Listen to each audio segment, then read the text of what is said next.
नमस्ते, मैं नाम है दिव्यांशु। क्राइम कथा के आज के इस एपिसोड में आपका बहुत स्वागत है। लगातार हिंदू मुस्लिम जो चल रहा था, आखिरकार वो बरेली में आज फूट पड़ा। और फूटा तब जब दोपहर के समय का नमाज पूरा हो चुका था।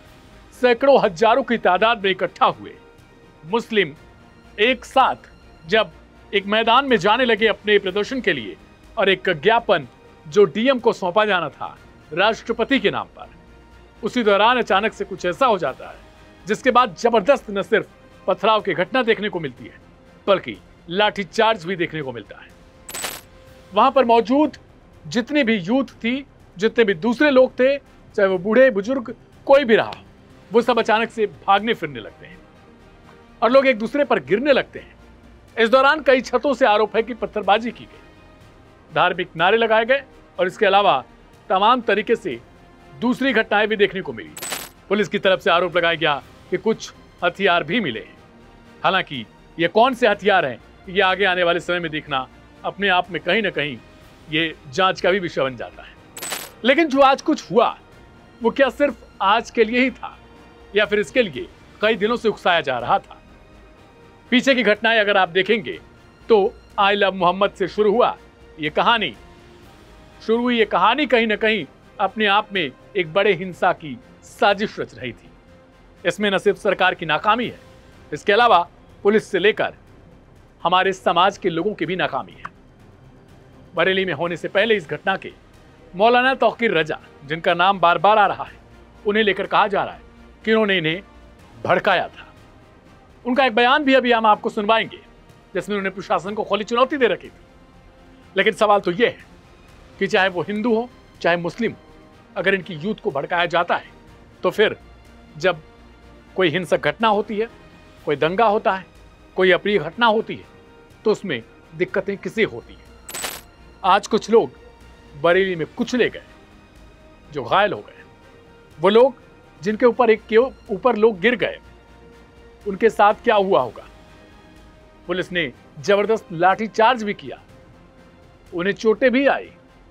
लेकिन पुलिस का अपना आरोप है कि वहां न सिर्फ शांतिपूर्वक प्रदर्शन के नाम पर धार्मिक नारे लगाए जा रहे थे, बल्कि पत्थरबाजी भी की जा रही थी। लेकिन सवाल तो यह है कि क्या यह इनपुट पहले से नहीं था? हालांकि पुलिस पहले से हाई अलर्ट पर जरूर थी। इस घटना के बाद लखनऊ और दूसरी तरफ यूपी के दूसरे जिलों में भी अब हाई अलर्ट जारी हो चुका है। वहां पर भी मुस्लिम बाहुल्य इलाकों में अब चेकिंग चल रही है। अब सोचिए, इस घटना से दूसरे इलाकों में जो मुस्लिमों की कहीं ना कहीं बस्तियां होंगी, उसमें अब प्रशासन मुस्तैदी रखेगा। अब उन लोगों को शायद दिक्कतें हो सकती हैं, उनके साथ कड़ाई हो सकती है, लेकिन किसी एक की जिम्मेदारी के कारण बाकी के मुसलमानों को भी ये झेलना पड़ सकता है। कुछ मुस्लिम संगठनों की तरफ से इस बात के लिए बार बार अपील की जा रही थी कि जो युवा हैं, जो यूथ हैं, बाकी के जो मुसलमान हैं, वो कृपया करके इन मामलों में ना पड़े। लेकिन सवाल तो यह भी है कि कानपुर में 4 सितंबर को जो घटना हुई थी, जो आरोप लगे थे कि आई लव मोहम्मद के पोस्टर फाड़ दिए गए थे पुलिस के द्वारा, क्या उसमें कहीं सरकार से, प्रशासन से, पुलिस प्रशासन से चूक हुई थी? क्योंकि आए दिन ये आरोप लग रहे हैं कि कहीं ना कहीं देश में मुसलमानों के साथ ज्यादती हो रही है। लेकिन सवाल यह भी है कि मुस्लिम धर्म के जो तमाम लोग हैं, पढ़े लिखे लोग हैं, जो एक उस धर्म की ऊंची पदवी पर हैं, उनकी तरफ से क्या किया गया? उनके नेताओं की तरफ से क्या किया गया? वो नेता जो सिर्फ वोट लेने के लिए आ जाते हैं, उनकी तरफ से क्या किया गया? क्या उन्होंने इस बात के लिए इनका समर्थन किया? क्या उन्होंने कोर्ट का रुख किया? क्या उन्होंने सरकार से सवाल पूछा? नहीं, उन्होंने अपने वोटरों को छोड़ दिया कि जाओ, अगर कोई हिंसा होगी, कोई दंगा होगा, तो उसमें भुगतना तुमको पड़ेगा। हम फिर लौट कर आएंगे जब वोटिंग का समय आएगा।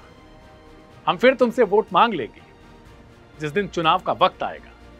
सत्ता में आने के बाद के ख्वाब जरूर दिखाएंगे, लेकिन शायद अभी हम तुम्हारे लिए कुछ कर नहीं पाएंगे। सवाल यह भी खड़ा होता है कि सरकार, जिसका काम है सभी धर्मों के साथ समान व्यवहार करना, क्या वो अपने तौर तरीकों में इसका पालन कर रही है।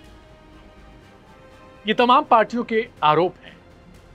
हालांकि सरकार की तरफ से बार बार कहा जाता है कि वो सबका सम्मान करती है, सबके साथ समान व्यवहार करती है।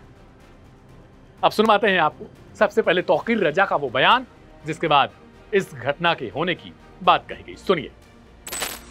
अगर जिला प्रशासन लोगों के साथ रोक टोक करेगा और बदतमीजी की जाएगी या उनके साथ ज्यादती की जाएगी तो उसकी जवाबदेही जिला प्रशासन की खुद होगी।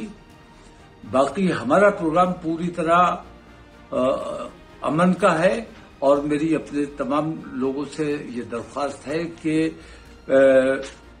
बहुत ही जिम्मेदारी के साथ अच्छे मुसलमानों की तरह और सच्चे हिंदुस्तानियों की तरह इस ज्ञापन में शरीक हों और अपने बेदारी का सबूत दें और किसी किस्म का गैर कानूनी और गैर शरई नारा न लगाया जाए। दुरूद शरीफ पढ़ते हुए आए, क्योंकि रसूल आजम की शान में गुस्ताखी की गई है, तो दुरूद शरीफ पढ़ते हुए आएंगे और दुरूद शरीफ पढ़ते हुए जाएंगे। किसी किस्म की कोई अगर कोई छेड़छाड़ करता भी है तो उसको नजरअंदाज किया जाएगा। बहुत एहतियात रखी जाएगी। अस्सलाम वालेकुम, खुदा हाफिज। अब आपको सुनवाते हैं यूपी के मंत्री दानिश आजाद अंसारी की तरफ से क्या कुछ बताएगा। देखिए, उत्तर प्रदेश की हमारी योगी सरकार हर जाति धर्म मजहब के सम्मान की रक्षा के लिए पूरी ईमानदारी के साथ खड़ी है। सभी जाति धर्म मजहब के लोग उत्तर प्रदेश में बराबरी के साथ आगे बढ़े, इस चीजों को सुनिश्चित करती है हमारी योगी सरकार ग्राउंड लेवल पे। और कहीं भी अगर कोई किसी को समस्या है, कोई बात है, तो हम सब लोकतांत्रिक तरीके से अपनी बातों को रखते हैं। कोई अगर किसी को किसी भी धर्म के लोगों को अगर गलत दिशा में मोटिवेट करता है कोई भी व्यक्ति, उसके खिलाफ कानूनी कार्रवाई की जाएगी। सुना आपने, ये भी उसी धर्म से आते हैं, इनकी तरफ से क्या कुछ कहा गया। अब इसके बाद हम आपको सुनवाते हैं अजय सहनी, जो बरेली आईजी हैं, उनकी तरफ से इस घटना के बारे में विस्तृत जानकारी दी गई। क्या करते हैं। जैसा कि आप सब लोग जान रहे हैं, आज जुमे की नमाज थी, इसको लेते हुए पहले कुछ कॉल की गई थी। इस संबंध में लगातार जो धार्मिक प्रतिनिधि थे सभी से लगातार वार्ता की जा रही थी और आज सुबह से ही मैं, एसएसपी, प्रशासन के लोग, सभी लोग मौके पर मौजूद थे फील्ड में और फोर्स लगातार शहर में लोगों से बातचीत कर रही थी और ये लोगों को बताया गया कि आप लोग शांतिपूर्ण तरीके से नमाज पढ़ें और वापस चले जाएं। इसका परिणाम ये हुआ कि 90-95% लोगों ने शांतिपूर्ण तरीके से नमाज पढ़ी और वो लोग वापस चले गए। अचानक बाद में कुछ खुराफाती तत्व आए और जिन्होंने पथराव और फायरिंग शुरू करी और इसमें पर्याप्त उनकी वीडियोग्राफी और फोटोग्राफी की गई है। उस आधार पर पुलिस ने भी जो उसमें लोग मौके पर पाए गए ये करते हुए, उसमें से कुछ की गिरफ्तारियां सुनिश्चित की गई हैं और वीडियो और जो हमारे पास फोटो साक्ष्य उसके आधार पर अग्रिम कार्रवाई सुनिश्चित की। कितनी जगह हुई है सर? कितनी जगह पे हुई है सर? ये शहर में 3-4 जगहों पर हुई है, बाकी भी ऑफिसर्स अलग अलग जगह लगे थे। अभी हम लोग मौके से ही आ रहे हैं और सबको हम लोग इकट्ठा कर रहे हैं, मीटिंग करने जा रहे हैं, उसमें सारी चीजें क्लियर करेंगे और उसके बाद हम लोग। कितने लोग हिरासत में लिए गए सर? कितने? पुलिस के 10 से ज्यादा लोग घायल हुए हैं और उनका उपचार कराया जा रहा है और संबंधित डॉक्टर भी हैं। हिरासत में कितने लोग लिए गए? हिरासत में अलग अलग जगहों पे चूंकि हुआ है तो वहाँ लोगों की गिरफ्तारी हुई है, वो संख्या अभी हम लोग मंगा रहे हैं। इन तमाम बयानों को सुनने के बाद कहीं न कहीं सवाल ये खड़ा होता है कि क्या सत्ता से लेकर प्रशासन तक सब निष्पक्ष तौर पर अपनी कार्रवाई को अंजाम दे रहे हैं और क्या समाज में होने के नाते, इस देश का नागरिक होने के नाते हम सभी अपने मूल कर्तव्य का पालन कर रहे हैं या कहीं कहीं किसी और की बातों में आकर भटक जाते हैं। मेरा सवाल आप सभी से है।